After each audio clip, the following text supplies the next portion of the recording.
दोस्तों, आज मैं रास्ता भटकते भटकते ऐसी जगह पर आकर खड़ी हो गई जहां पर मुझे एक बुजुर्ग मिला। इस गर्मी में दोपहर के लगभग 1 बज रहे थे और वह बूढ़ा आदमी नीम के पेड़ की छांव में बैठा हुआ था। मैं भी रास्ता भटक चुकी थी, इसलिए मैं भी वहीं पर बैठ गई। बैठे बैठे मुझे वहां पर बहुत देर हो गया, इसलिए उस बूढ़े बाबा से मैं बात करने लगी। बातों ही बातों में पता चला कि वह बूढ़े आदमी इस पेड़ के नीचे कई महीनों से रह रहा है और अपने बेटे का इंतजार कर रहा है कि उसका बेटा आएगा और उन्हें ले जाएगा। मैं भी बहुत हैरान हो गई, क्योंकि किसी का बेटा इतने महीनों तक क्यों इंतजार करवाएगा। मुझे उनकी कहानी जानने के लिए मैं बेताब हो चुकी थी। वैसे तो मुझे भी देर हो रही थी, क्योंकि मैं भी रास्ता भटक गई थी, लेकिन अपनी माँ को फोन करके बतला दी थी कि माँ आज मुझे आने में लेट हो जाएगा। मैं थोड़ा रास्ता भटक चुकी हूँ, लेकिन टेंशन मत लो, मैं घर आ जाऊंगी। मैं वहीं पर थोड़ी देर बैठी रही। वह अपनी कहानी नहीं बतलाना चाहते थे, लेकिन मैं सुनना चाहती थी। बहुत प्रयास करने के बाद वे बूढ़े बाबा अपनी कहानी हमें सुनाने लगे, लेकिन मुझे तो अभी भी विश्वास नहीं हो रहा था कि उनका बेटा आएगा। पर उसे बूढ़े बाबे को विश्वास था। मैं भी जानना चाहती थी, उत्सुक थी। ऐसी हालत में बाबा को देखने में लगभग वे 60-70 साल के बूढ़े और हाथों में छड़ी, आंखों में चश्मा और एक कुर्ता पैजामा पहने हुए थे। और हाँ, उनके पास एक टोकरी था, जैसा कि उसमें कुछ कपड़े खाने के सामान शायद हो गए।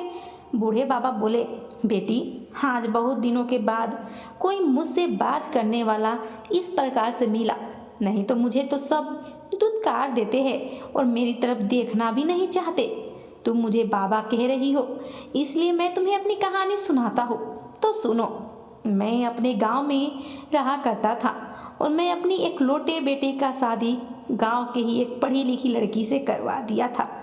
लेकिन मेरा बेटा शहर में रहा करता था, क्योंकि उसे शहर में ही कुछ काम मिल गया था।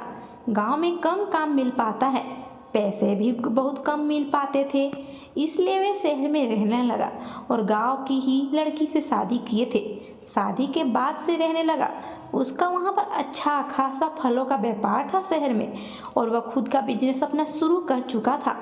इतना अच्छा बिजनेस चल रहा था, स्टार्ट हुआ था शुरुआत में ही, कि देखते ही देखते मेरे बेटा शहर में ज़मीन भी ले लिया और 2-3 सालों के अंदर ही एक बहुत ही बड़ा और भव्य अपना खुद का घर बना लिया था। मेरा बेटा चिंटू मेरा बहुत ही ख्याल रखा करता था, इसलिए वह शहर का ज़मीन भी मेरे ही नाम पर लिया था। पर मैं गांव ही रहा करता था, क्योंकि मुझे तो अपने गांव की ही मिट्टी भाती है। इसलिए बेटा मैं शहर नहीं गया। मेरा बेटा शहर में जाने के लिए बार बार जिद किया करता था हमसे। उसकी पत्नी भी बहुत अच्छी थी, लेकिन जैसे जैसे चिंटू का आमदनी होते जा रहा था, वैसे वैसे चिंटू की पत्नी को घमंड होते जा रहा था। पैसों का उसे लग रहा था कि मेरी शादी होने से इनकी इनकम अच्छी हो रही है और इनका तो खुद का बिजनेस है। पिताजी इनको थोड़े ही दौलत देकर यह बिजनेस धराए हैं, इसलिए वह चिंटू को हरदम मेरे खिलाफ भड़काते रहती थी। चिंटू की माँ कुछ साल पहले ही चल बसी थी। उसकी तबीयत ठीक नहीं रहा करती थी। अपनी माँ से चिंटू बहुत प्यार करता था।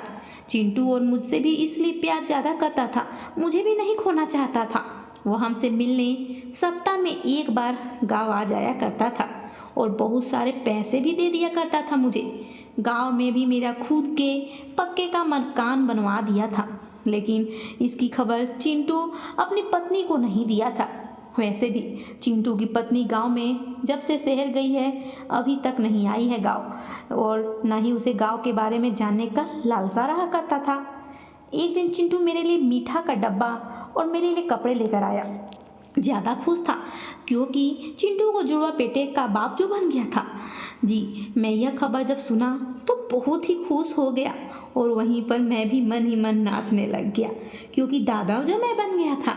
लेकिन मुझे रहा नहीं जा रहा था और मैं अपने दोनों पोते को देखने मिलने के बहाने ही शहर आ गया। लेकिन मुझे वहाँ पर चिंटू की पत्नी देखकर थोड़ी सी भी खुश नहीं थी।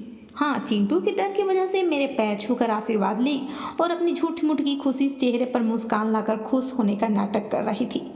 पर मैं तो अपने पोते को खिलाने गया था और मैं वहाँ ज़्यादा दिन तक थोड़े रहने वाला था। बस 2-4 दिन और फिर मैं अपने गांव ही आ जाता। लेकिन पता नहीं मुझे वहाँ रहते रहते अपने पोते लोग के साथ मन लग गया और मैं फिर अपना मन बदल दिया। बेटा चिंटू हमेशा कहता ही था कि पिताजी आप यहीं शहर में रहिए और जाने भी नहीं दे रहा था मुझे गाँव, इसलिए मैं भी वहीं पर रहना उचित समझा, क्योंकि यहाँ पर तो अपने गांव में अकेले ही मैं रहता था। लेकिन अपने पोते लोग के साथ मुझे इस प्रकार से मन लग गया था कि मैं जाना ही नहीं चाहता था। बहू तो मुझे हमेशा ताना दिया करती थी, जब भी मेरा बेटा नहीं रहा करता था घर में तब ताना देती थी। फिर भी मुझे अपने पोते लोग की वजह से वहाँ पर ही अच्छा लगता था शहर में। मेरा बेटा चिंटू भी शहर में बहुत बड़ा घर बना ही लिया था और कोई भी चीज़ की कमी नहीं था। मुझे जब गांव की याद आता था तब मैं बगीचे में चला जाता था। चिंटू अपने घर के पीछे साइड में बगीचा भी बनवा रखा था। मेरा ज़्यादा वक्त बगीचे में ही बीता करता था। चिंटू सुबह में 6 बजे घर से बाहर निकल जाया करता था और शाम को 7 बजे घर आ जाया करता था। जब मेरा बेटा चिंटू आता था तो मेरे पास ही ज़्यादा वक्त बिताया करता था और यह बात चिंटू की पत्नी को अच्छा नहीं लगता था। लेकिन जब चिंटू घर पर नहीं रहा करता था तो मैं अपने पोते लोग के साथ वक्त बिताता था, नहीं तो बगीचे में टहल लिया करता था। ऐसे ही वक्त बीत रहा था और मैं शहर में साल भर तक रह गया। एक दिन अचानक चिंटू को किसी काम से बाहर जाना पड़ गया। वही हरदम कभी न कभी साल में 2 बार या 3 बार चल ही जाया करता था और वहाँ से आते वक्त मेरे लिए और अपनी पत्नी और बच्चों के लिए भी बहुत सारे सामान लेकर आता था। जब वह बाहर जाता था तब चिंटू की पत्नी घर का थोड़ा बहुत काम हमसे भी करवा लिया करती थी और बोलती थी कि यह बात चिंटू को पता नहीं चलना चाहिए। मैं भी काम कर दिया करता था, वैसे भी हरदम खाली वक्त ही तो बैठा ही रहता था घर में। वह बोला करती थी कि बूढ़ा हमेशा घर में मुफ्त का रोटी तोड़ते रहता है, कुछ करता धरता नहीं है। इसलिए मैं भी चुप हो जाया करता था, क्योंकि सच ही तो बोलती थी। आखिर उसका पति था, अब तो उसकी शादी हो गया था मेरा बेटे का, अब मेरा तो उसमें हक ही नहीं था, ऐसा लगता था। लेकिन चिंटू इस बात को नहीं समझता था। वह हमसे बहुत ज़्यादा प्यार करता था। मैं एक दिन अचानक फिर से अपने गांव जाने के लिए चिंटू से बात किया, लेकिन वह चिंटू इस बात के लिए तैयार ही नहीं हुआ। मुझे बहुत मनाने लगा, पिताजी यह आप ही का घर है, आप इस घर को मत छोड़कर जाइए, फिर से यह घर सुनना हो जाएगा। आप रहते हैं तो मैं अपने काम पर और भी अच्छे से ध्यान दे पा रहा हूँ, नहीं तो मेरा ज़्यादा ध्यान घर पर ही लगा रहता है। और अब तो 2 छोटे बच्चे भी घर में हैं, कहीं पर भी बाहर निकल जाया करेंगे, कोई भी देखने वाला नहीं है। आप रहते हैं तो मैं निश्चिंत रहता हूँ। चिंटू की बात को मैं भी टाल नहीं सका और मैं हमेशा हमेशा के लिए अब यहीं रह गया। जब यह खबर चिंटू की पत्नी को पता चला तो वह और भी ज़्यादा दुखी हुई और चिड़चिड़ा गई। लेकिन उसके दिमाग में एक खुरपाती दिमाग भी था, पता नहीं क्या चल रहा था उसके मन में। मुझसे अच्छे से पेश आने लगी दूसरे दिन से ही, और पिताजी आपके लिए चाय नाश्ता खाना सब टाइम पर, और मेरा कपड़े भी धो दिया करती थी, मेरे रूम भी साफ कर दिया करती थी, बहुत ज़्यादा ध्यान देने लगी थी। ऐसे ही ध्यान देते देते उसे 2 से 3 महीने हो गए, लेकिन अभी तक हमें नहीं पता चला था कि उसके दिमाग में क्या चल रहा है। एक दिन अचानक कुछ कागजात लेकर मेरे पास आ गई और बोली, बाबूजी इसमें साइन कर दीजिए। मैं भी उतना पढ़ा लिखा तो हूँ नहीं, लेकिन फिर भी मैं पूछा, बहू यह क्या चीज़ के कागज़ है? तब वह बताने लगी, पिताजी उनके नाम का कुछ पार्सल आया है दरवाजे पर घर के लिए, लेकिन यह कोई गार्जियन का साइन मांग रहे हैं और मेरा हाथ तो कटा हुआ है, इसलिए मैं साइन नहीं कर पा रही हूँ। मैं भी सीधा साधा आदमी था, साइन कर दिया। मुझे क्या पता था कि उस कागजात में क्या है और वह क्या चीज़ के पेपर है। मुझे भी लगा हो सकता है चिंटू का कुछ सामान आया होगा, और हाँ उसकी पत्नी का भी हाथ कटा हुआ मैंने देखा। लेकिन बाद में मुझे पता चला कि वह जानबूझकर हाथ काट ली थी और उसमें बैंडेज लगाई थी कि मुझे शक ना हो। एक दिन मैंने उसकी माँ से बात करते हुए सुना, बोल रही थी कि माँ आप जैसे जैसे बोली थी वैसा ही मैं कि मेरा काम हो गया, इतना आसान था, मुझे तो पता ही नहीं चला। माँ बूढ़े को भी पता नहीं चला, वे तो मुझ पर आंखें बंद करके विश्वास करने लग गया था और इस विश्वास का मैं फायदा उठाई। किसी पार्सल के बहाने उसे उसकी गांव की जमीन के कागजात पर साइन करवा लिए हैं। अब यह जमीन किसी और को बेचकर जितने भी पैसे हैं उस पर मैं अब ऐश करूँगी और इनको भी पता नहीं चलेगा। चिंटू के बारे में बात कर रही थी। मुझे तो समझ में ही होश ही नहीं था। मुझे सदमा लग गया कि ऐसी बात कर रही है बहू, सचमुच मेरे गांव की जमीन बेच दी। और फिर आगे बोलने लगी, माँ मैंने जानबूझकर टोमेटो केचप लगाकर बैंडेज बाहर से लगा लिए थे। उस लगाकर सचमुच हाथ कटा हुआ ही लग रहा था और हंस रही थी। इतनी ही सारे बातें कर करके फिर फोन काट दी। मैं तो सदमे में आ गया था। उस समय चिंटू भी दुकान पर था, मैं अकेला था, इसलिए मैं बगीचे में जाकर बैठ गया। जब चिंटू आया तो मुझे ढूंढता हुआ बगीचे में ही आ गया। वहाँ पर इस प्रकार से मुझे उदास देखकर बोला, पिताजी क्या बात है, आप ऐसे क्यों बैठे हुए हैं? मेरे तो मुंह से कुछ आवाज़ ही नहीं निकल पा रहा था।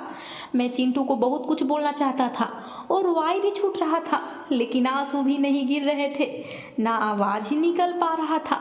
लेकिन थोड़े ही देर के बाद मैं चिंटू को सारी बात बतला दिया। चिंटू को उस बात पर विश्वास ही नहीं हो पा रहा था, क्योंकि चिंटू की पत्नी मेरे सामने तो बहुत ही अच्छे से पेश आ रही थी और वैसे भी 2-3 महीने से अच्छे से ही तो पेश आ रही थी, क्योंकि जो कागजात उसे साइन करवाने थे हमसे। चिंटू मुझे बुझाकर घर के अंदर ले गया और बोला कि इसके बारे में हुए अंदर कोई भी बात नहीं कीजिएगा, मैं ध्यान दूंगा कि ऐसा क्यों की है। 2-3 दिन के बाद ही चिंटू मुझे गांव लेकर आ गया। इस पर चिंटू की पत्नी को बहुत अजब लग रहा था, लेकिन चिंटू यह सब तो मेरे लिए ही कर रहा था। चिंटू की पत्नी भी साथ में थी। जैसे ही हम अपने घर के अंदर प्रवेश किए, चिंटू की पत्नी की आंखें फटी की फटी रह गई। उसे लग रहा था कि कहीं से भी कुछ तो पता तो नहीं चल गया, लेकिन ऐसा ही तो बात था। मैं चिंटू से बोल रहा था कि बेटा अब हम यहीं रहेंगे, क्योंकि यह सब हमारा और चिंटू का प्लान था, इसलिए ये सब बातें कर रहे थे। उसकी पत्नी बहुत बोले जा रही थी कि नहीं बाबूजी आप मेरे घर ही चलिए, शहर में ही रहिएगा। इस पर चिंटू को बहुत एतराज हुआ। तुम तो पहले पिताजी को शहर में रहने से मना करती थी, हमेशा करते रहती हो, और आज ऐसा क्या हो गया कि तुम अपने साथ शहर ले जाना चाहती हो पिताजी को? इस पर चिंटू की पत्नी कुछ भी उस समय नहीं बोल पाई और मेरा बेटा चिंटू हमें वहीं पर छोड़कर शहर आ गया, क्योंकि चिंटू भी पता करना चाहता था कि सचमुच यह घर बेचा गया है कि नहीं। उस दिन के बाद वह कागजात खोज रहा था उसे गांव के ज़मीन का, लेकिन उसे नहीं मिला। चिंटू अपनी पत्नी से भी पूछा, लेकिन वह साफ इनकार कर दी थी कि मेरे पास नहीं है। अभी भी चिंटू को कुछ भी समझ में नहीं आ रहा था। हम गांव में ही इत्मीनान से रह रहे थे। बहुत दिनों के बाद गए थे गांव, इसलिए मेरे साथी संगति मुझे सुबह शाम मिलने आ जाया करते थे और मेरा मन लग जाया करता था। वहाँ पर भी चिंटू सारी व्यवस्था करके ही गया था और सप्ताह में 1 या 2 बार मिलने आ जाया करता था, क्योंकि गांव शहर से ज़्यादा दूर नहीं था। मैं वहीं पर 6 महीना ही तो रहा था, लेकिन अचानक एक दिन चिंटू की पत्नी मेरे पास आ गई और बोली, पिताजी चिंटू जी ने आपको बुलाया है, इमरजेंसी था, उन्हें कुछ काम था, इसलिए वह नहीं आ पाए, मुझे ही भेज दिए, आप मेरे साथ घर चलिए। मुझे भी लगा हो सकता है, लेकिन इधर तो चिंटू से कोई भी बात नहीं हुआ था। मैं एक बार बोला कि बहू बात करवा दो चिंटू से, लेकिन बोली, पिताजी आपको मुझ पर विश्वास नहीं है, चलिए। मुझे तो सचमुच बहू पर विश्वास नहीं था, लेकिन वो बहुत ही ज़्यादा जिद करने लगी, मिन्नतें करने लगी कि आपको चिंटू जी लिया कर ही आने के लिए बोले हैं, इसलिए मैं उसके साथ राजी हो गया चलने के लिए। और पता नहीं क्यों मेरा सारा सामान बास्केट में डाल रही थी। मुझे बहुत अजब लग रहा था। मैं बोल भी रहा था, बहू मुझे फिर तो यहीं आना है, लेकिन वह बोल रही थी, नहीं अब आपको यहाँ कभी नहीं आना है पिताजी, हम आपको इससे भी बहुत अच्छे जगह पर लेकर चल रहे हैं। और मेरा जितना भी सारा सामान था वे बास्केट में रख दी, क्योंकि मैं ज़्यादा सामान गांव पर नहीं लेकर गया था, बस कुछ कपड़े और मेरी ज़रूरत के सामान और खाने पीने के थोड़े बहुत सामान थे। सारे चीज़ इस बास्केट में हो गए थे।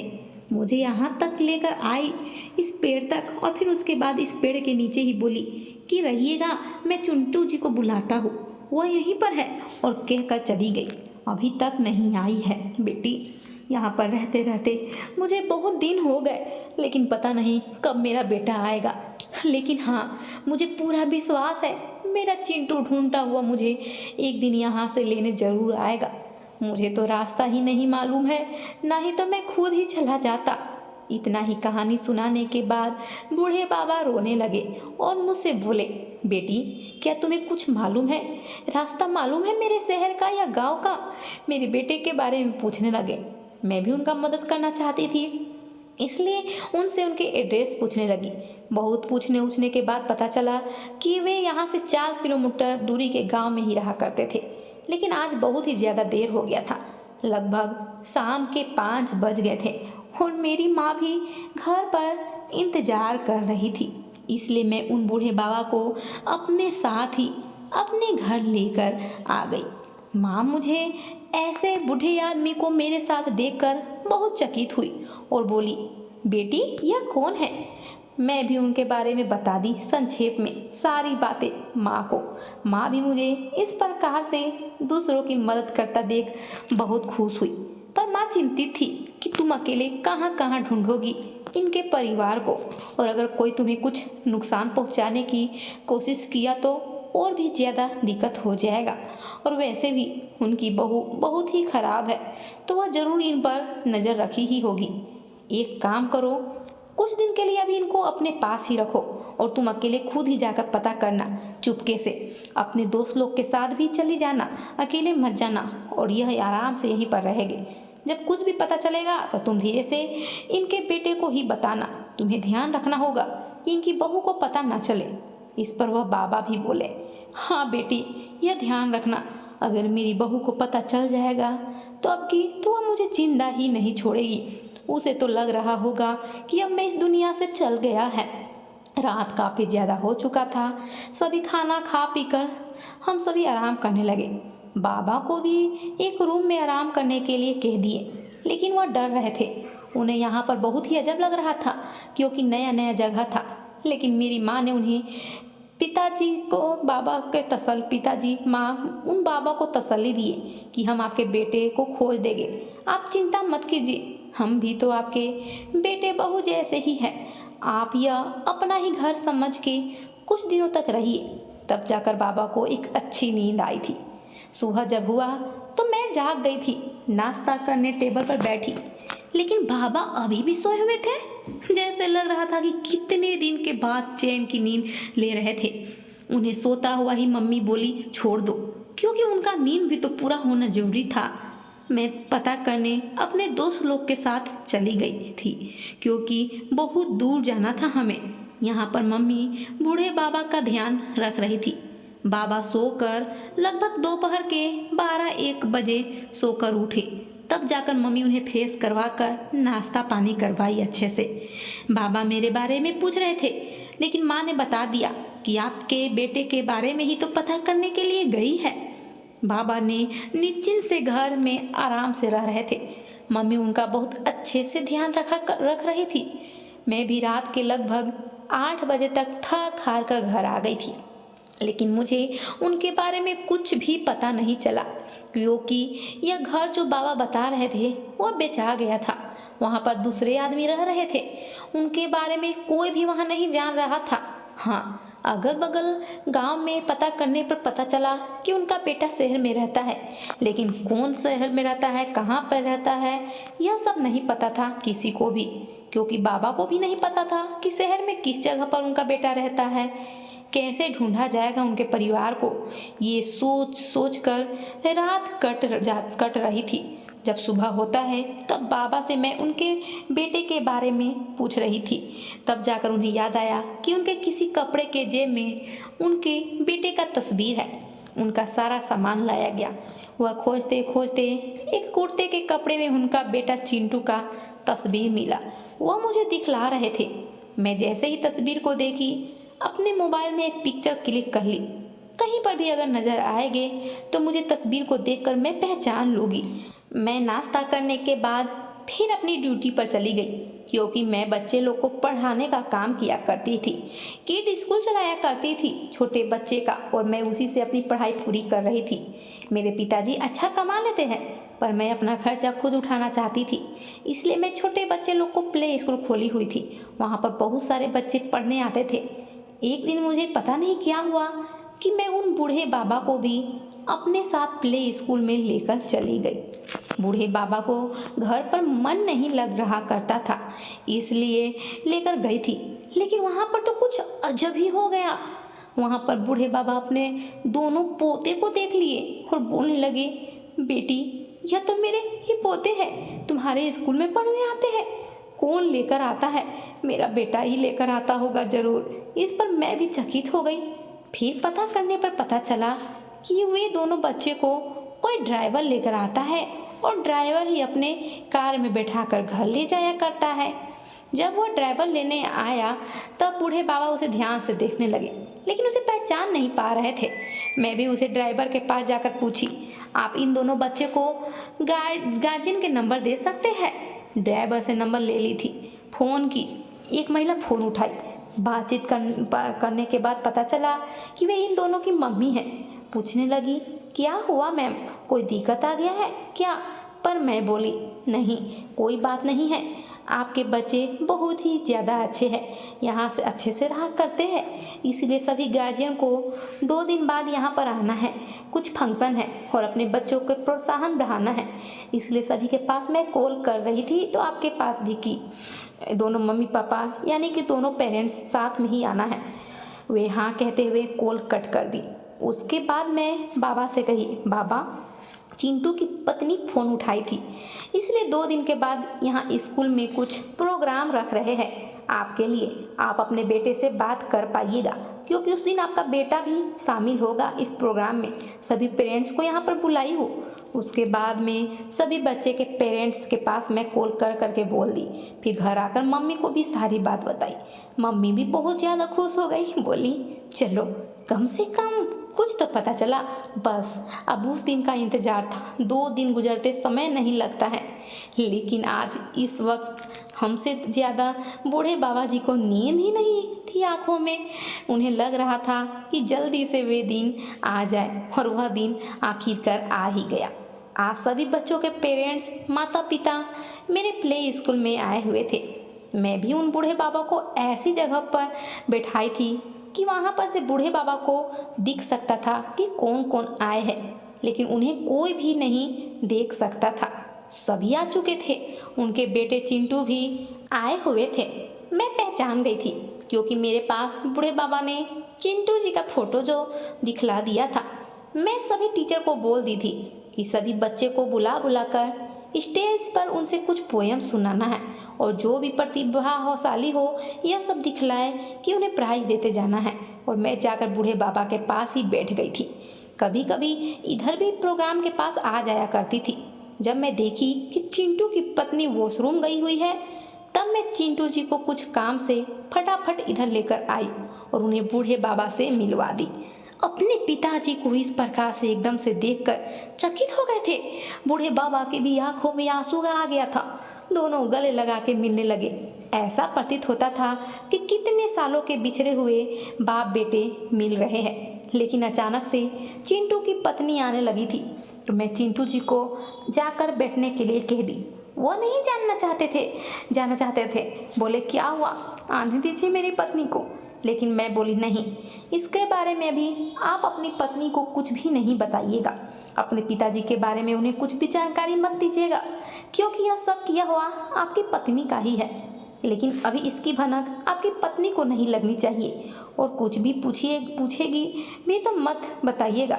हाँ, कल संडे है तो आप मेरे यहाँ ये ड्रेस ले लीजिए, यहीं पर आप हमसे मिलने आकर मिल लीजिएगा। आपके पिताजी भी मेरे पास ही है। उसके बाद हम आपको सारी बात बताएंगे। चिंटू जी भी मेरी बात मानकर फिर से अपनी सीट पर बैठने चले गए। सारा प्रोग्राम खत्म हो चुका था। सभी लोग अपने अपने घर जा चुके थे।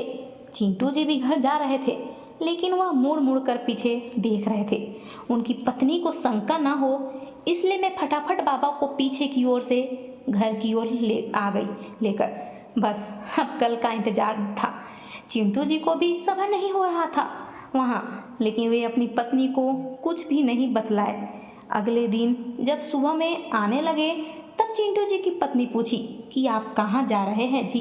तो चिंटू जी बोले कि मुझे कुछ काम से बाहर जाना है, यहाँ पर नहीं कहीं दूर, इसलिए मैं शाम तक घर आ जाऊँगा। मेरी फिक्र मत करना, और हाँ, बच्चे लोग का ध्यान रखना। सुबह के 8 बजे ही चिंटू जी मेरे घर पर थे। बूढ़े बाबा भी उठकर नहा धोकर तैयार थे। वह भी सुबह के 6 बजे से ही इंतजार कर रहे थे कि मेरा बेटा आएगा और मैं अब अपने बेटे के साथ रहूँगा। उसको अपने पास से कहीं पर भी दूर नहीं जाने दूंगा। मैं उसे अपने गांव लेकर चला आऊँगा।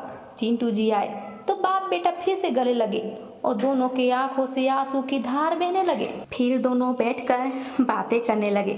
चिंटू पूछ रहा था, पिताजी आप अचानक ऐसे कहाँ चले गए थे? मैं आपको बहुत ढूंढ रहा था और मेरी पत्नी भी बहुत रोए जा रही थी।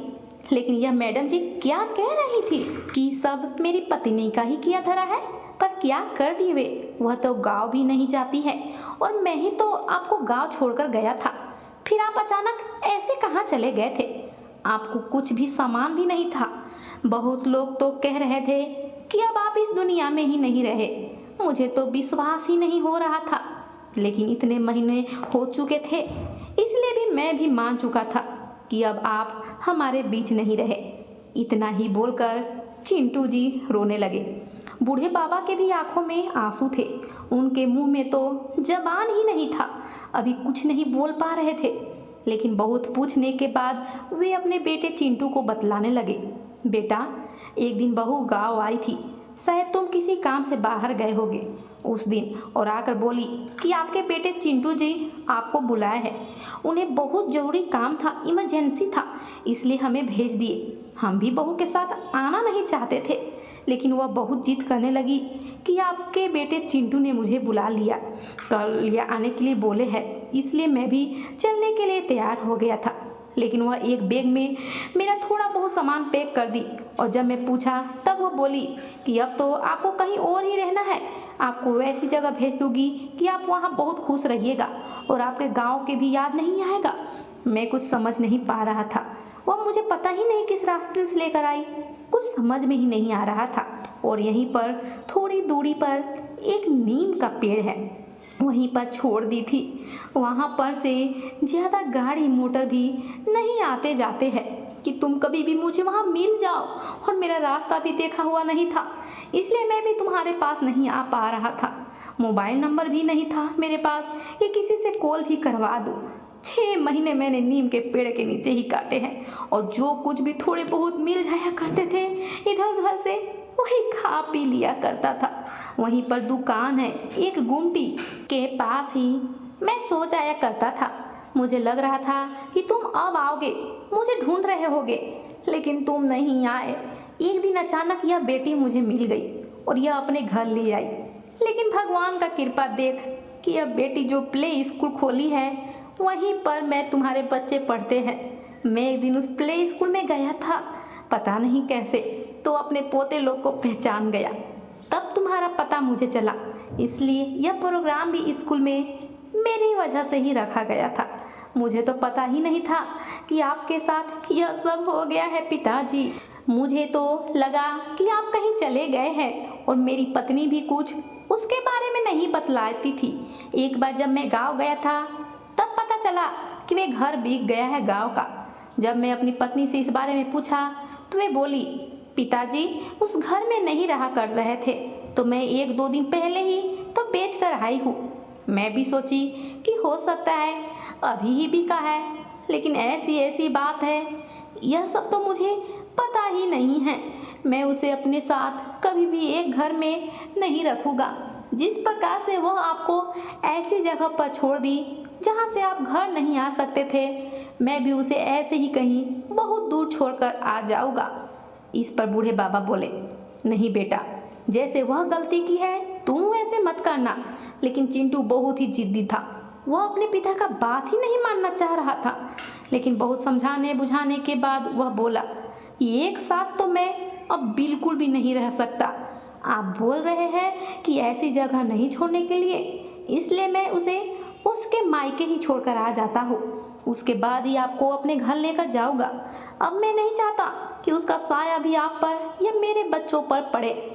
बाबा बोले कि बच्चे अनाथ हो जाएंगे। चिंटू बोला, वैसे भी वे बच्चे को हॉस्पिटल ही तो भेजने वाली थी। इतने छोटे हैं, फिर भी उसे मुंह नहीं था। वो तो मेरी बात मानकर इस प्ले स्कूल में उसे दाखिल करवा दी थी। वे खुद आज़ाद होना चाहती थी, इसलिए मैं उसे आज पूरी आज़ादी दे देता हूँ।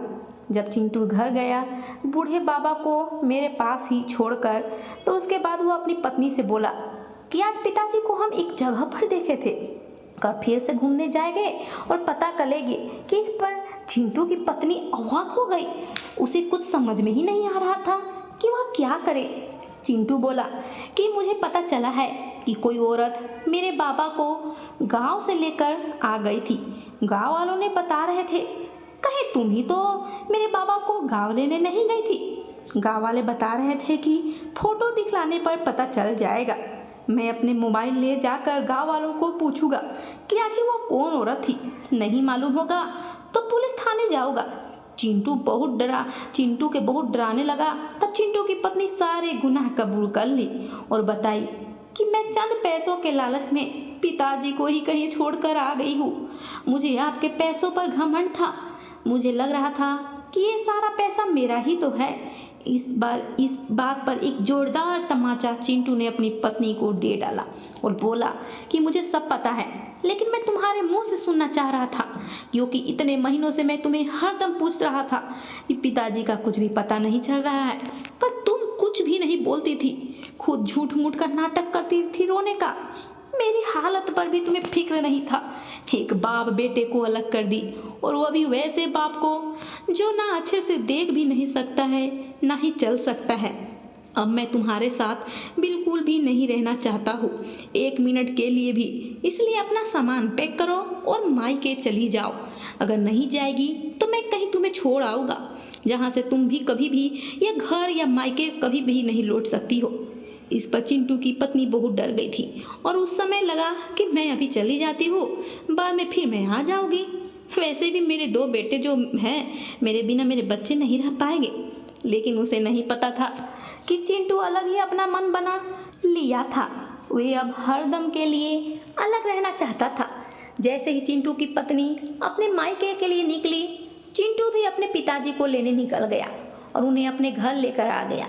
और वह अपने बच्चे लोग को भी कुछ दिन के बाद हॉस्टल में ही भेज दिया। बच्चे अभी बहुत छोटे थे, 4-5 साल के ही थे। उन्हें तो अभी माँ बाप दोनों की ज़रूरत था।